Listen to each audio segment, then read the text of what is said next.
to believe that this is Istanbul. It's never early for baklava. Never too early, never. The very idea of the coffee house started here in Istanbul. Turkish coffee, for example, they say we will remember you about 40 years. After this, you need dentist. Yes. Thank you, Sri Lanka. For centuries, these neighborhoods were full of merchants, artisans, and small workshops, making them a hub of everyday life and trade. It is the oldest surviving Greek Orthodox school in Istanbul.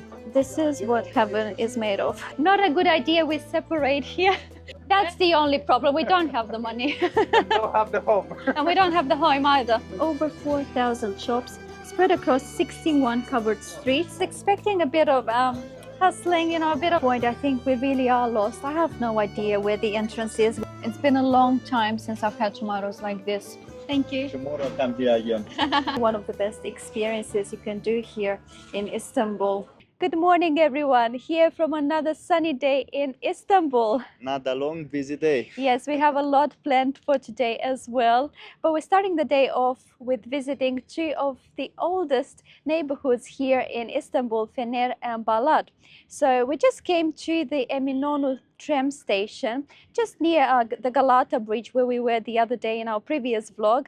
So it should take us about, what, 10-15 minutes by tram? But I think we have to walk as well from there. So if you want to use the public transport here in Istanbul, it's relatively straightforward. We purchased this Istanbul card when we arrived at the airport. Now the card itself cost us 165 lira, but then you also have to add a separate balance for the rides as well. The good thing is that we only had to purchase one. Both of us can actually use it, so we just have to tap it twice. And it also works for all types of public transport here, including the airport shuttle, which is very convenient and is actually the cheapest option to get to the city. I think we only paid about 270 liras per person for the shuttle, which is obviously much cheaper than the taxi. The price will always depend, however, on which area of the city you're heading to.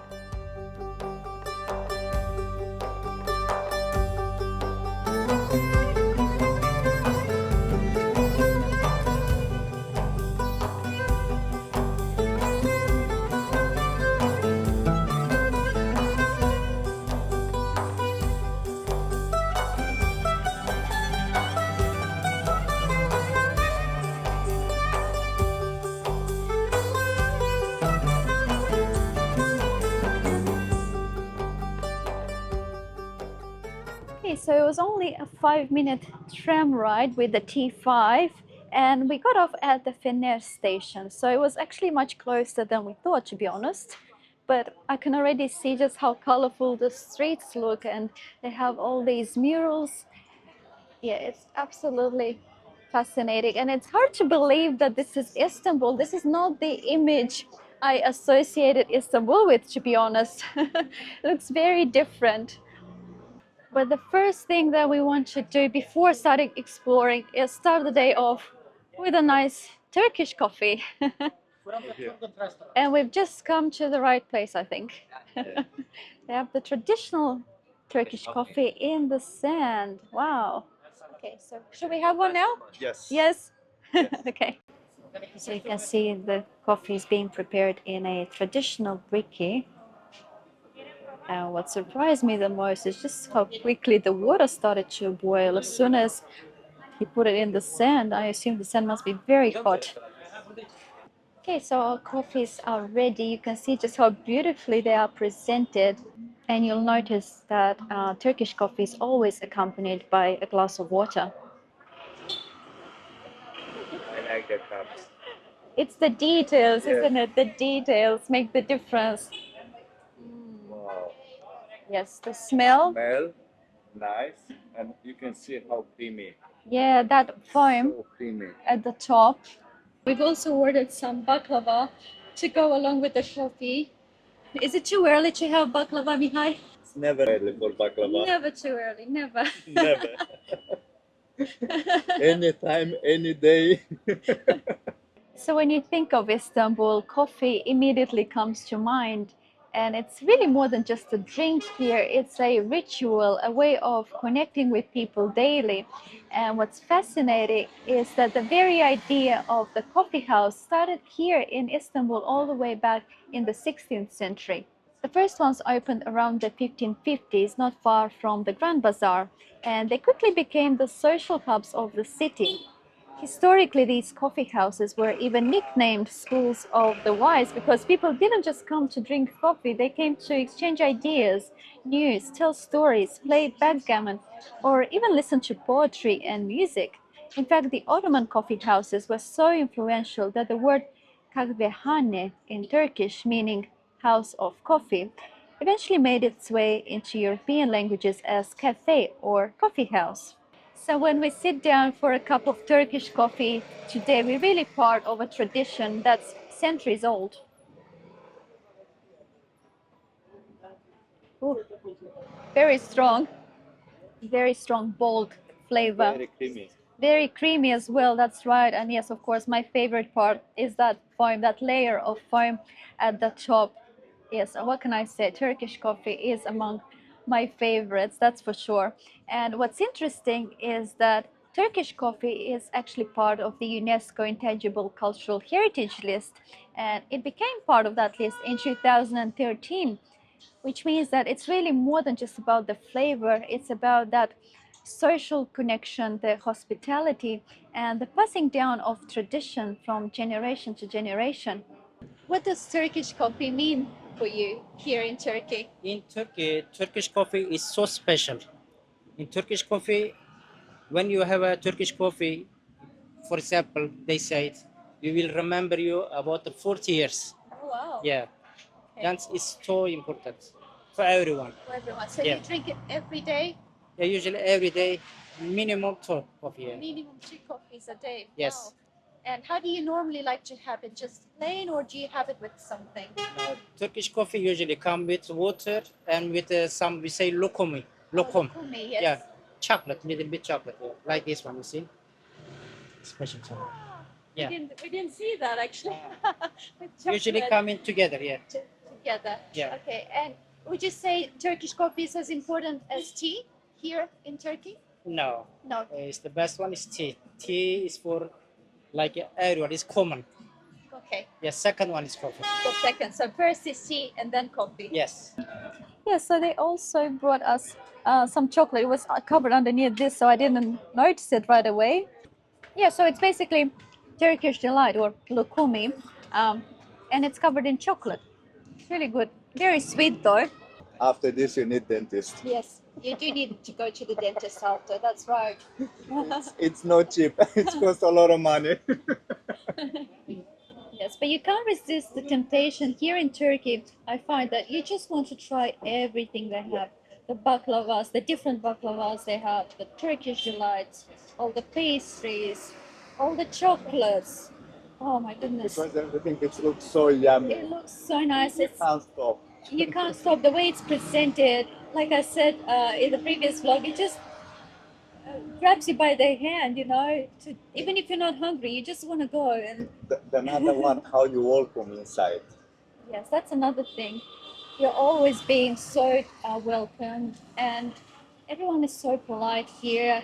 And even if you don't want to go inside, or even if you decline, they don't bother you. If you just say no, thank you, you know, they'll leave you alone. So it's not like they grab you by the hand or anything You like can that. try any tea, any sweet for Yeah. free. It's very nice. It's very atmosphere. nice. The hospitality here has been, yeah, outstanding.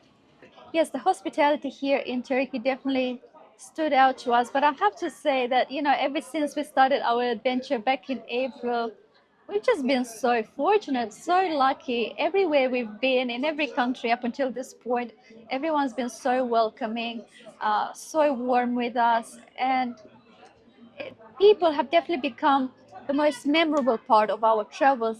For us, it definitely wasn't just about showing the beautiful places, but the beautiful people. So, definitely the highlight of this adventure for us are the people. And as always, we received some complimentaries black teas at the end. And as you've heard earlier from our little interview, tea is actually more important here in Turkey than coffee, something that surprised me, to be honest. Yeah, I thought coffee is number one, but no, it turns out that tea is the king here. Ooh, that's hot. It's good. Once again, quite strong, but I like it. Ever since we've been to Sri Lanka, I've learned to drink black tea without sugar now. Before I couldn't. I always used to put 1 or 2 cubes of sugar, but now I actually enjoy it without the sugar much more, to be honest. So thank you, Sri Lanka.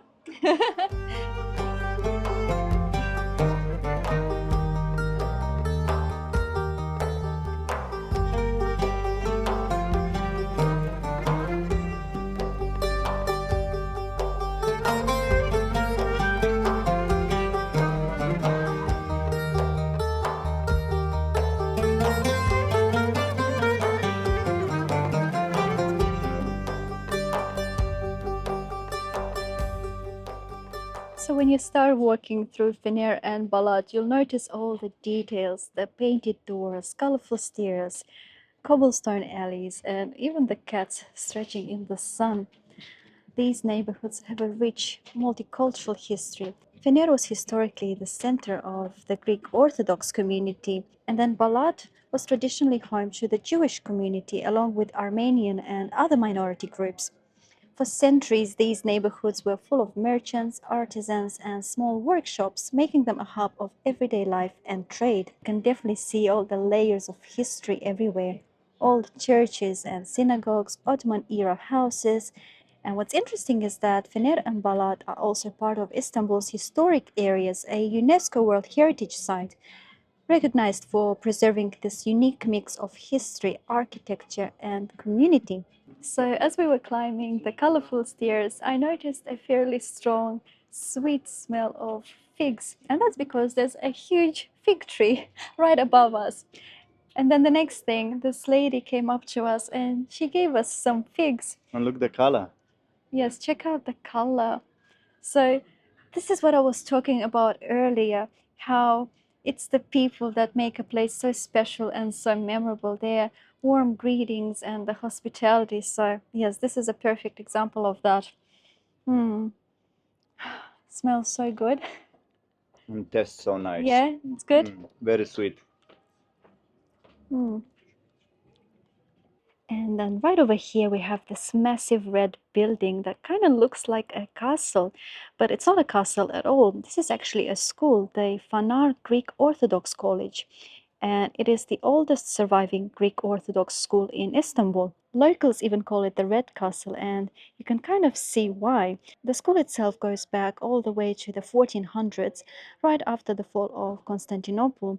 And for centuries, this was the place where the Greek Orthodox community sent their kids, and a lot of really influential people studied here as well, even princes and ministers. But the building you see today was actually built in the late 1800s, and the red bricks were actually brought in from France, from Marseille, which I think is such a cool detail that I didn't actually know. And I don't know if you can see, but that dome at the very top, there used to be an observatory, and they actually taught astronomy here and had their own telescope. These days, the school is still open, but only a few dozens of students attend. They follow the Turkish curriculum, but also learn Greek language and religion. But undeniably, it has such a grand, monumental presence. You see it from afar, and those intricate details in the architecture. It's absolutely stunning. And then right beside the school, we have the Church of St. George, which is once again a Greek Orthodox church. Over here, you really get a sense of how history, culture, and community coexist naturally in Istanbul. Look at this. Wow. It looks nice. But it's not like the real one Yes, in Sri Lanka. now that we've seen the real one, of course we're going to compare. But I mean, look at that beautiful work of art. In fact, this entire neighborhood is like an open gallery, all the colorful houses, the little streets, the murals. It's so dreamy. Now, one of my absolute favorite things about Istanbul is the fact that you get these narrow, steep streets everywhere. And if you get to the top, you're greeted with these incredible views of the city and the Bosphorus.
Alright, so we've left Fener and Balat and we're now heading to the Grand Bazaar. But what I'm noticing on the way is that even outside, all around this area, there are markets pretty much everywhere. So you can see even this area here, it's like a bazaar. And you can find all sorts of goodies here. You can find rugs, jewelry, clothing, Turkish delight, different dried fruits and nuts, olives. Oh, they have different colored olives here. I wonder how they make them like this. They must use some form of natural dye because obviously they're not natural like this. But you can see how vibrant they are. You also find all sorts of tea varieties here. We actually bought some the other day near our accommodation. They look so good and they taste really good too. And just check out these baklava displays. This is what heaven is made of. Now Miha has gone off to film, but it's probably not a good idea we separate here.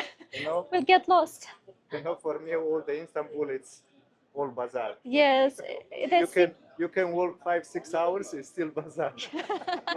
yes, it seems like there's a bazaar on every corner, markets everywhere, and you can find pretty much anything and everything your heart desires. And of course, it wouldn't be Istanbul if it weren't for the colorful lamps. I want to buy everything. I know. Can we fit everything into our luggage though? I don't think so. If you have money, you can deliver Oh, you home. well, that's the only problem. We don't have the money. And don't have the home. And we don't have the home either to fit it all in. Yes, a very big contrast to this morning where we were in Fener and Balat. It was so peaceful, so quiet, and now there's so much going on around this area. It's just chaos. It's so loud, so chaotic. It's life. But it's full of life, and that's what we love about it, you know?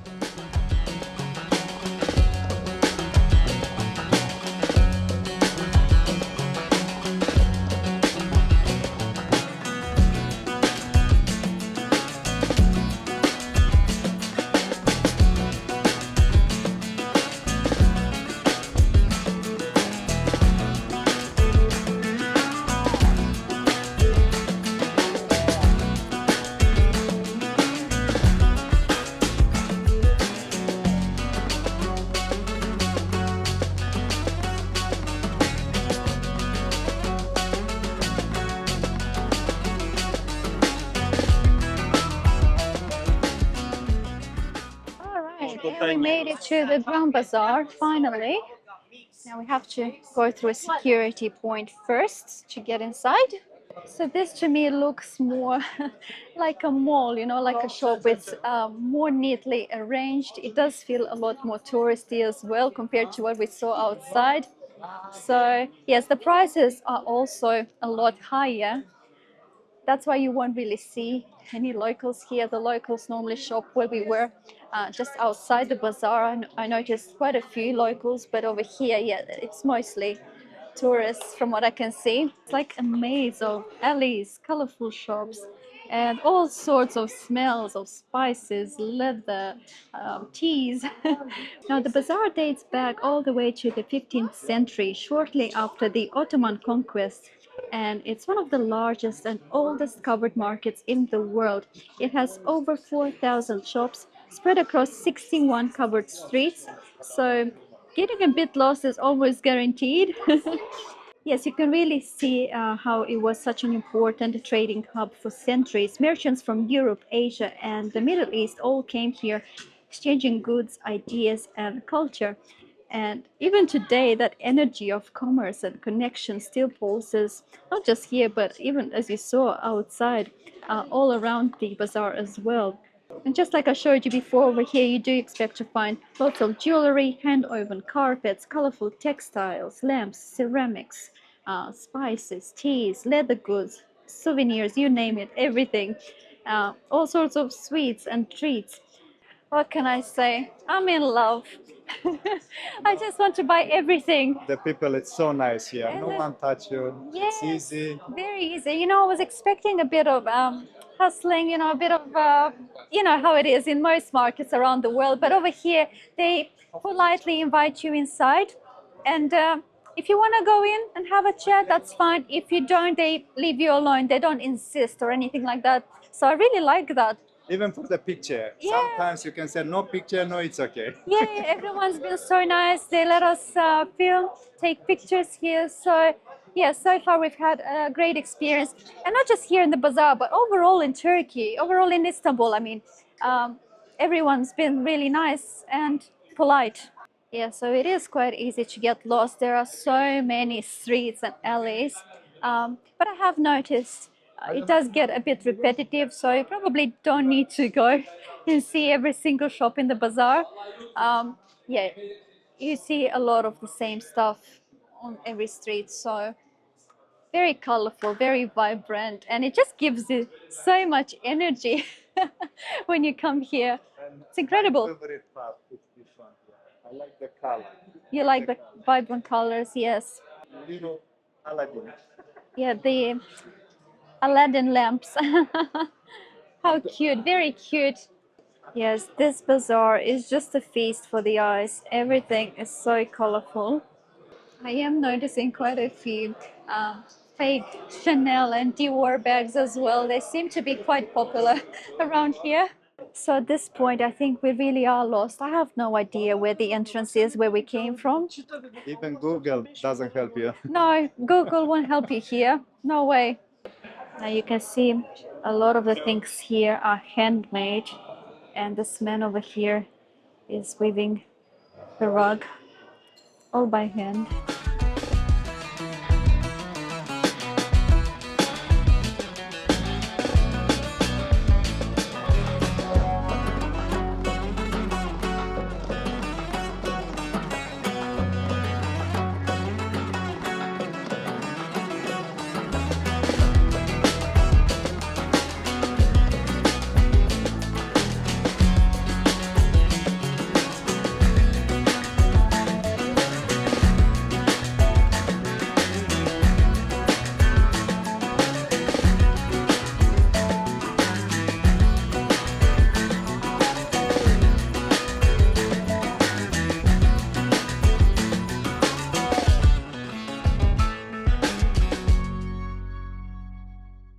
Alright guys, so we came to a local restaurant to have something to eat. The bazaar got us quite exhausted, I must tell you, and we still have a boat I'm tour. so hungry. Yes, we still have a boat tour after this as well, believe it or not. So a very long day. So my meal has actually already arrived. I went for some chicken with mixed veggies. I can see some potatoes here, carrots, capsicum, and with some burgul on the side. We've also ordered a salad. They brought us some fresh bread on the side, and Mihai is still waiting for his meal to arrive. So let's give it a taste. I am quite hungry. It's been a long day already.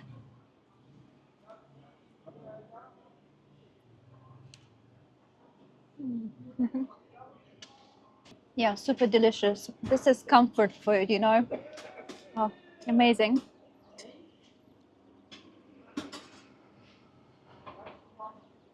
Yeah, the burger is quite nice as usual. I'll give the salad a taste as well. It looks nice and fresh.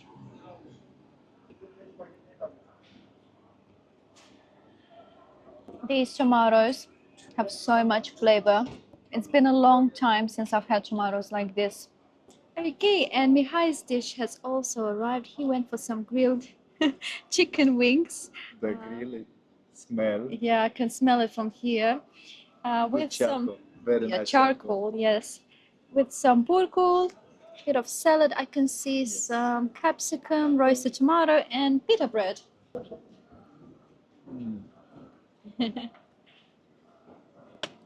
Thank you. Tomorrow come here again.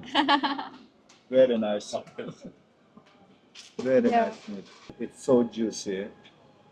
It looks nice and tender. All right, guys, so those meals were exceptional.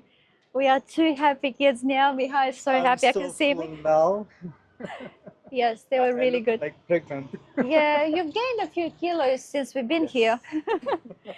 But they ended up costing us 700 liras, meaning 2 main meals, 2 bottles of water, 2 teas, and 1 salad. Yeah, one salad. 1 salad. And once again, they brought out some complimentary teas at the end. So that's not included in the price. But yes, they're really good. We'll leave the I name. recommend this restaurant. Yes, It's- we'll leave the name on the screen for you. If you're ever here in Istanbul, come check them out. It's a very local restaurant, by the way. Nothing fancy. It's really like home style food. So yes, probably the best one we've had so far here in Istanbul. The food it stays like home. Yeah. All right, so we're heading to do our sunset boat tour now. We got the tickets yesterday near Hagia Sophia. It was quite convenient. It was only 15 euros per person. So we have to come to the meeting point now, and then we go with the whole group.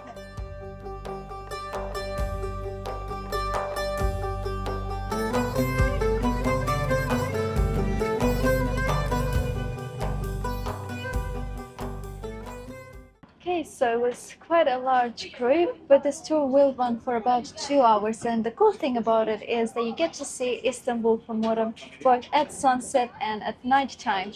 So it should be pretty good. So the Bosphorus connects the Black Sea to the Sea of Marmara, and it divides the city between Europe and Asia.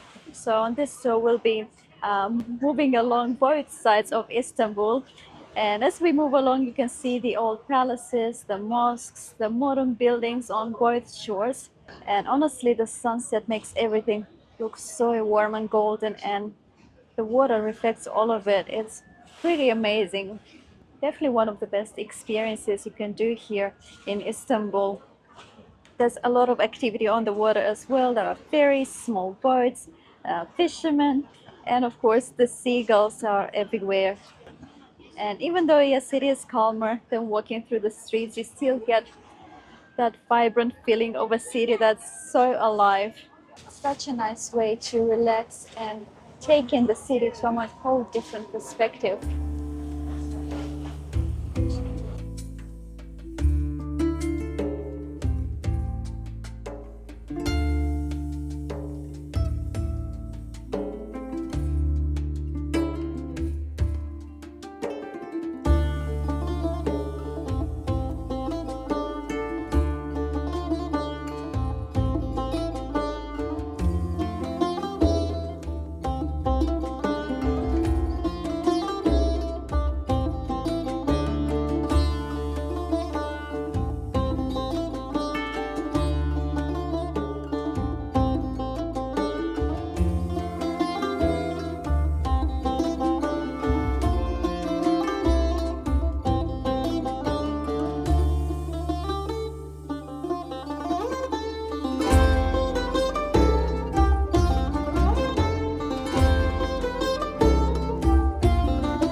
Alright guys, so the boat tour had just ended and what can I say?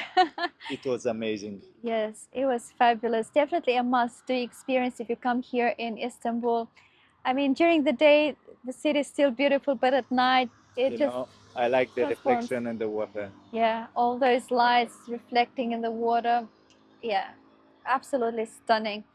And obviously, you don't have to do the sunset tour. The tours run all throughout the day. But yeah, sunset is pretty special here in Istanbul, I must tell you. And you know, before coming here, I couldn't really conceptualize just how big it is and just how much it has to offer. It is such a charming city. And yes, I wish we had the time to film even more here. In fact, I can definitely tell you we will be back to film some more. We still have a lot to see on the European side, and we haven't even touched the Asian side yet. And we really want to see the Asian Yeah, no, side. you need 6 months. Yes, can we stay here for 6 months, please? I 1 don't year? know. Oh, It's a little bit hard for us. yeah, hard, but I've fallen in love so much. I love the city so much. Yeah. I love it. And yeah, I cannot wait to be back, that's for sure. But yes, I think it's time to end this vlog. Thank you so much for watching, and if you enjoyed this video, please give it a like, share it with your friends, and subscribe to our channel. We'll see you in the next one. See ya. Bye!